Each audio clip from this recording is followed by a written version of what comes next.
साम सदाशिव दर्शकों, मैं भगवान शिव का पुत्र सदाशिव आपको नमन करता हूँ। अगर पितृपक्ष के अंतिम दिन पर आप भी अपने पितृ को खुश करना चाहते हैं तो ये काम आप जरूर करें। इस 10 काम में से बस एक काम भी अगर आप कर लेते हैं तो आपके पितृ आपसे खुश होकर आपको छप्पर फाड़ पैसे देंगे और आप मालामाल हो जाएंगे। इसमें से एक और सबसे महत्वपूर्ण काम, आप इस वीडियो को अगर पूरा देख लेते हैं तो तुरंत ही हो जाएगा और आपके पितृ आपसे अति प्रसन्न होंगे। पितृ पक्ष में अपने पूर्वजों को प्रसन्न करने के लिए श्राद्ध, समर्पण और धर्म के अनुसार कुछ विशेष कर्म कांडों का पालन करना महत्वपूर्ण माना जाता है। पितृ पक्ष के अंतिम दिन या पितृ विसर्जन पर कुछ विशिष्ट कार्य करने से पितृ प्रसन्न होते हैं। ये उन 10 बातों का विवरण है। पहला, तर्पण और श्राद्ध का आयोजन। पितृ पक्ष के अंतिम दिन तर्पण और श्राद्ध करना अत्यधिक महत्वपूर्ण है।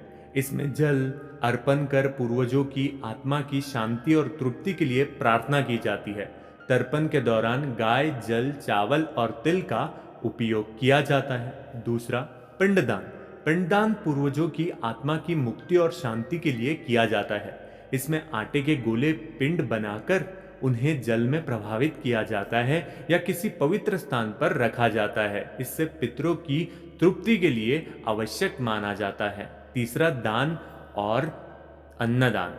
श्राद्ध के दौरान ब्राह्मणों को भोजन कराने का महत्व है। इसके साथ ही अनाथों, गरीबों और जरूरतमंद को दान देना पितृ को प्रसन्न करता है। अन्नदान, वस्त्रदान और अन्य प्रकार के दान भी पितृ को प्रसन्न करते हैं। चौथा, कौवे, कुत्ते, गाय और चींटियों को भोजन। हिंदू मान्यता के अनुसार कौवे पितरों का प्रतीक होते हैं। पितृ पक्ष के दौरान कौवों को भोजन कराने से पितृ संतुष्ट होते हैं। इसी प्रकार कुत्ते, गाय और चींटियों को भोजन कराना भी शुभ माना जाता है। वृक्ष रोपण। पितृ पक्ष के दौरान वृक्ष रोपण या किसी पवित्र पौधे जैसे पीपल या तुलसी की देखभाल करना पितरों को प्रसन्न करता है। इससे न केवल पूर्वजों को संतोष मिलता है बल्कि ये पर्यावरण के लिए भी लाभकारी होता है। 6, गाय की सेवा।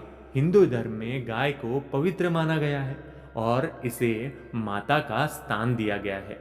पितृ पक्ष में गाय को चारा देना, उसकी देखभाल करना और उसकी सेवा करने से पितर प्रसन्न होते हैं। 7वां, भगवान कथा, भागवत कथा या धार्मिक ग्रंथों का पाठ। पितृ पक्ष में भागवत कथा या किसी धार्मिक ग्रंथ का पाठ करवाना या सुनना अत्यधिक पुण्यकारी माना जाता है। इससे पूर्वजों की आत्मा को शांति मिलती है और उनका आशीर्वाद प्राप्त होता है। और इसलिए आपको इस वीडियो में पितृ पक्ष की पौराणिक कथा भी सुनने को मिलेगी ताकि इन 10 में से एक काम वीडियो खत्म होते होते ही आपका हो जाए और आप भी मालामाल हो जाओ। 8वां, तीर्थ स्थान। पितृ पक्ष के दौरान पवित्र नदियों या तीर्थ स्थलों पर जाकर स्नान करना विशेष रूप से लाभकारी माना जाता है।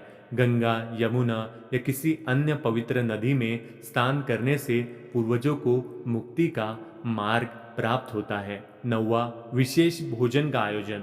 श्राद्ध के दिन सात्विक और शुद्ध भोजन बनाकर ब्राह्मणों और पितृरूपी अतिथियों को परसो, ये आवश्यक होता है। भोजन में विशेष तौर पर खीर, पूड़ी और विभिन्न प्रकार की मिठाइयाँ बनाई जाती है। इसी पितृ प्रसन्न होते हैं। 10वां, सभी कर्मकांड मन से और श्राद्ध से करना। सबसे महत्वपूर्ण बात यह है कि जो भी कर्मकांड आप करते हैं वो श्रद्धा और मन से करना चाहिए। पितृ पक्ष में श्राद्ध का भाव रखना और पूर्व समर्पण से लिए कार्य पितृ को तृप्त करते हैं। इन सभी बातों का पालन करके पितृ पक्ष के अंतिम दिन अपने पितृ को प्रसन्न किया जा सकता है, जिससे उनकी आत्मा की शांति और आपकी सुख समृद्धि में वृद्धि आएगी। अब हम पितृ पक्ष के पौराणिक कथा को सुनने के लिए जा रहे हैं। प्रिय भक्तगण, मेरी आपसे विनती है कि आप इस पौराणिक कथा का श्रवण पूरा कीजिए, क्योंकि इन 10 में से कोई एक भी काम अगर आप करते हैं तो आपका जीवन पलट सकता है। क्योंकि पितृ अंतिम समय में यानी कि जाते जाते आपको उनका आशीर्वाद देकर आपको मालामाल कर देंगे। तो आइए इस पौराणिक कथा का श्रवण करते हैं। पितृपक्ष की कथा हिंदू धर्म में अत्यंत महत्वपूर्ण मानी जाती है, क्योंकि ये हमारे पूर्वजों के प्रति कृतज्ञता प्रकट करने और उनकी आत्मा की शांति के लिए विशेष रूप से समर्पित होती है। पितृपक्ष 16 दिनों का होता है, जो भाद्रपद माह की पूर्णिमा से लेकर अश्विन माह की अमावस्या तक चलता है। इस दौरान श्राद्ध, तर्पण और पिंडदान जैसे धार्मिक अनुष्ठान किए जाते हैं। पितृपक्ष की संपूर्ण कथा इस प्रकार है, लेकिन कथा श्रवण पूरा करने से पहले मैं आपको बता देना चाहता हूँ कि अगर किसी कारणवश आप इस कथा तक पहुँचे हैं तो ये आपको स्वयं भगवान का संकेत है और आपके पितरुओं का संकेत है कि उनके जाते वक्त आप अपनी कृतज्ञता उन्हें बताओ और आप इस कथा का पूरा श्रवण करो। जो भी व्यक्ति इस कथा का पूरा श्रवण नहीं करता है, सुख समृद्धि से उसका घर हमेशा के लिए वंचित रहता है और माता लक्ष्मी भी उसके घर के दहलीज को कभी लांघ कर उनके घर में प्रवेश नहीं लेती है। इसलिए मेरी आपसे विनती है कि अगर आप इस कथा तक पहुँचे हैं तो इस कथा का श्रवण पूरा कीजिए और अपने पितरुओं के प्रति अपनी कृतज्ञता को बताने का ये एक जरिया है। कथा का प्रारंभ महाभारत और श्राद्ध की उत्पत्ति। पितृपक्ष की कथा महाभारत काल से जुड़ी हुई है। महाभारत के समय महान योद्धा और धर्म के ज्ञाता कर्ण की कथा श्राद्ध के महत्व को बताती है। कर्ण को उनकी उदारता और दानवीरता के लिए जाना जाता है। वे अपने जीवन काल में हमेशा सोना, धन और वस्त्र आदि का दान किया करते थे, लेकिन उन्होंने कभी भोजन या जल का दान नहीं किया था। जब कर्ण की मृत्यु युद्ध भूमि में हुई और उनकी आत्मा स्वर्गलोक में पहुंची तो उन्हें भोजन के स्थान पर सोने और रत्नों का दान दिया गया। ये देखकर कर्ण ने देवताओं से प्रश्न किया कि उन्हें भोजन क्यों नहीं मिल रहा। तब देवताओं ने उन्हें बताया कि उनके जीवन काल में उन्होंने सोना, धन और वस्त्र तो दान किए थे, लेकिन कभी भी भोजन का दान नहीं किया, इसलिए उन्हें स्वर्ग में भी भोजन नहीं मिल रहा। कर्ण ने अपनी गलती समझी और देवताओं से निवेदन किया कि उन्हें पृथ्वी पर जाकर भोजन का दान करने का अवसर प्रदान किया जाए। देवताओं ने उनकी प्रार्थना स्वीकार कर उन्हें 16 दिनों के लिए पृथ्वी पर वापस भेजा, ताकि वे भोजन और जल का दान कर सके। इसी अवधि के दौरान कर्ण ने भोजन, जल और अन्य आवश्यक वस्तुओं का दान किया, जिससे उनके पूर्वजों की आत्मा को शांति मिली और उन्हें भी स्वर्ग में भोजन प्राप्त हुआ। इसी कथा के आधार पर यह परंपरा शुरू हुई कि पितरों की आत्मा की शांति के लिए पितृपक्ष में श्राद्ध, तर्पण और पिंडदान करना आवश्यक माना गया है। ऐसा माना जाता है कि इस अवधि में हमारे पितर पृथ्वी पर आते हैं और अपने वंशज से तर्पण की अपेक्षा करते हैं। इसलिए इन 16 दिनों में अपने पितरों के प्रति श्रद्धा और सम्मान दिखाते हुए विशेष कर्मकांड किए जाते हैं। पितृलोक और पितृ का आगमन। हिंदू धर्म में यह माना जाता है कि पितृ के बाद आत्मा 3 लोकों में से किसी एक लोक में जाती है: स्वर्ग, नर्क या पितृलोक। पितृलोक वो स्थान है जहां आत्माएं तब तक निवास करती है जब तक उन्हें मोक्ष की प्राप्ति नहीं होती।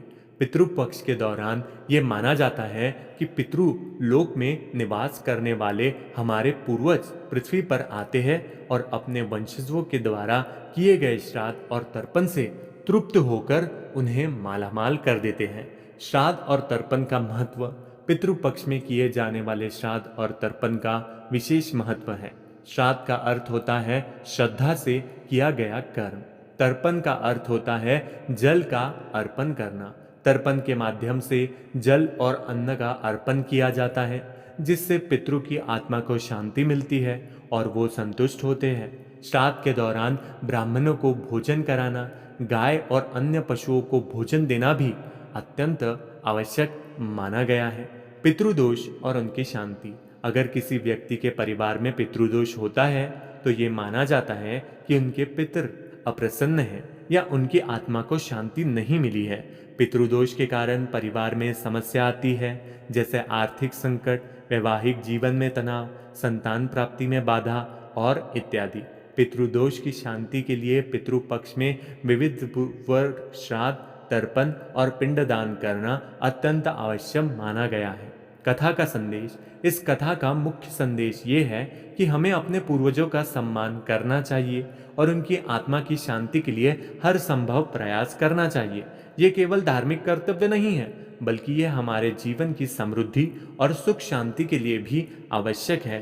पितृपक्ष के दौरान जो व्यक्ति श्रद्धा से श्राद्ध और तर्पण करता है, उसे पूर्वजों का आशीर्वाद मिलता है और उसके जीवन में सुख, समृद्धि और शांति बनी रहती है।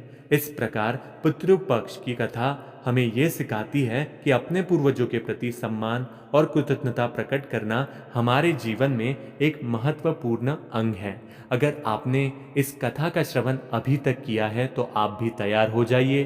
पितृ आपसे अति प्रसन्न होकर आपकी हर एक मनोकामनाओं को पूर्ण करेंगे और आपको मालामाल भी अवश्य करेंगे। आप चाहे तो इस वीडियो को लाइक करके ये बता सकते हैं कि आपने इस कथा का श्रवण यहाँ तक किया था। साम सदाशिव। हर हर महादेव।